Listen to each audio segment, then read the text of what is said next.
Bonjour. Petite geek et petit geek sans oublier les grands fans de John Wick, comment allez-vous?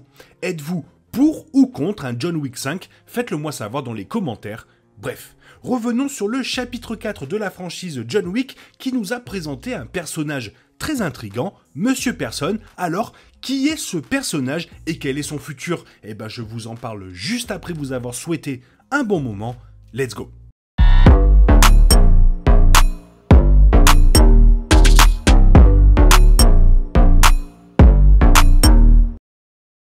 John Wick, chapitre 4, présente le nouveau personnage, Monsieur Person, dont les motivations, les antécédents et les décisions finales font de lui l'un des tueurs à gages les plus intrigants de la franchise à ce jour. Monsieur Person arrive au Continental d'Osaka au début du film avec un journal contenant des croquis de John Wick, des informations et les prix sur sa tête. Avec son chien tueur, son bonnet noir et ses mystérieuses compétences de combat, Monsieur Person suit un chemin similaire à certains des autres personnages préférés de la franchise. Il traque initialement John, mais devient finalement un allié important. Comme beaucoup de personnages de l'univers, Monsieur Person sort essentiellement de l'ombre pour s'imposer comme l'un des tueurs les plus meurtriers de la franchise. Il finit d'ailleurs par sauver John bien plus souvent qu'il n'essaie de le tuer, malgré le fait que le marquis accepte plus tard de lui payer 40 millions de dollars pour faire le travail. Semblable à Kane, Monsieur Person et son chien fournissent également au film une quantité rafraîchissante de moments beaucoup plus tendres, en particulier à travers une rivalité entre son chien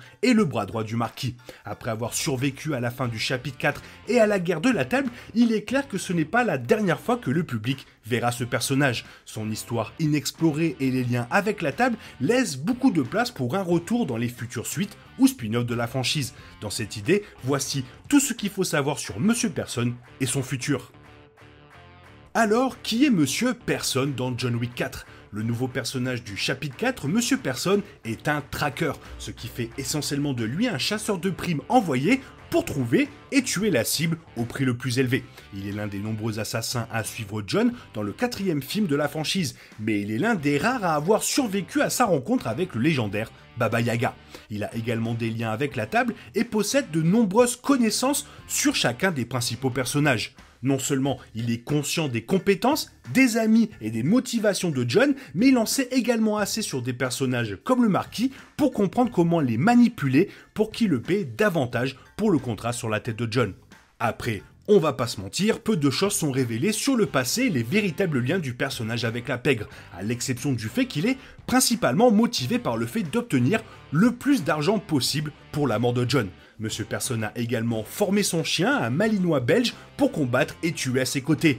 Noisette, le chien tueur survit à certaines situations improbables tout en répondant à des commandes curieuses telles que Noisette, étant un ordre d'attaquer certaines parties du corps des tueurs à gages adverses. Le chien de Monsieur Person n'est pas le premier malinois belge présenté dans les films de John Wick, car le personnage de Halle Berry, Sophia, avait 2 chiens de cette même race dans le chapitre 3, Parabellum. La motivation de Monsieur Person pour tuer John Wick est simplement basée sur le fait de vouloir collecter le plus d'argent possible pour sa prime. Le personnage suit John Wick tout au long du 4e film, tout en tuant d'autres assassins qui tentent de se rendre et tuer Baba Yaga en premier.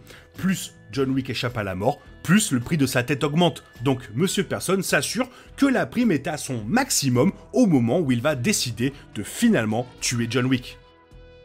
Le désir de Monsieur Person de tuer John n'est pas pour la gloire personnelle, contrairement au Marquis, mais plutôt simplement pour recevoir le paiement le plus élevé pour la mort du personnage de Keanu Reeves.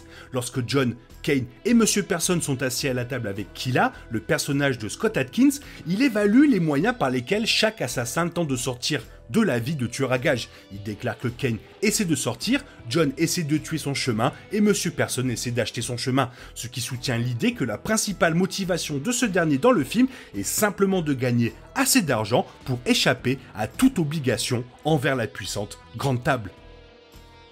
Et alors on se demande mais pourquoi il ne finit pas le job? Bien qu'il ait d'innombrables occasions d'abattre personnellement le légendaire John Wick, Monsieur Person ne tue jamais le personnage principal dans le film.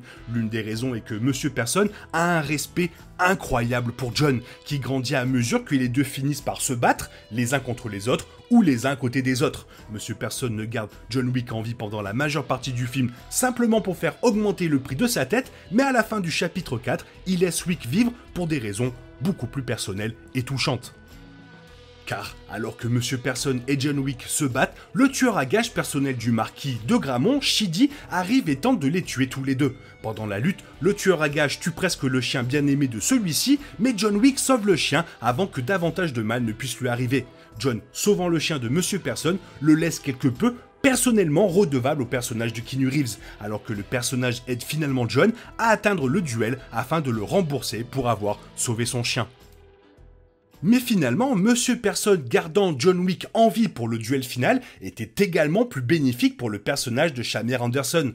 Sur le long terme, bien sûr, si John réussissait à tuer le marquis et à apporter des modifications à la table, cela aiderait l'avenir de Monsieur Personne tout en se vengeant du brutal marquis. Alors que John Wick meurt à la fin du chapitre 4, son meurtre du marquis a permis à Winston de maintenir le Continental, les dettes de Kane et de sa fille à la table sont effacées et le conflit de Monsieur Personne avec le marquis est fini. Monsieur Personne épargnant John Wick fait désormais de lui un autre protagoniste aux côtés de Winston et Kane, augmentant ainsi l'intérêt pour l'avenir de son personnage après la mort de John. Alors que le tracker reste un personnage très mystérieux, même au moment où le générique de fin du film commence, le film tease certains détails sur le personnage. Dès l'une de ses toutes premières scènes, il est établi que Monsieur Personne est assez différent des autres assassins qui occupent le monde de la franchise. D'une part, il ne porte pas de combinaison par balle, mais il semble également travailler vers un objectif très précis. Dans le carnet de notes de celui-ci, qu'il a feuilleté vers le début du film, il devient clair qu'il cherche à amasser environ 50 millions de dollars en tuant Wick. L'argent, comme le révèle le commentaire d'Anderson, est nécessaire pour quelque chose de spécifique dans sa vie personnelle, lui donnant un objectif très fort à tenter d'atteindre dans un spin-off. À la fin de John Wick chapitre 4, après tout, Tracker n'a pas atteint son objectif et est à peu près aussi aisé qu'au début de l'histoire.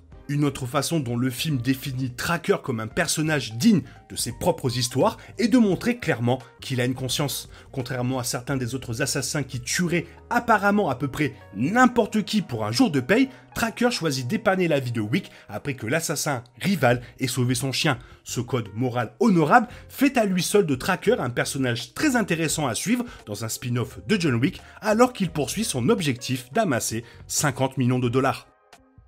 Moi perso, j'ai adoré le personnage dans le film, en plus je crois que c'était le premier gros rôle de cet acteur dans un film, et ça fait hyper plaisir, il a rendu une copie hyper correcte, et j'espère qu'on le verra dans un spin-off, ou peut-être se joindre à un spin-off d'un autre personnage. Toi, qu'est-ce que tu en penses? Fais-moi part de ton avis dans la zone commentaire, sinon il est temps pour toi de reprendre le cours normal de ta vie, et on se retrouve demain pour une nouvelle vidéo. Bisous bisous, bye bye.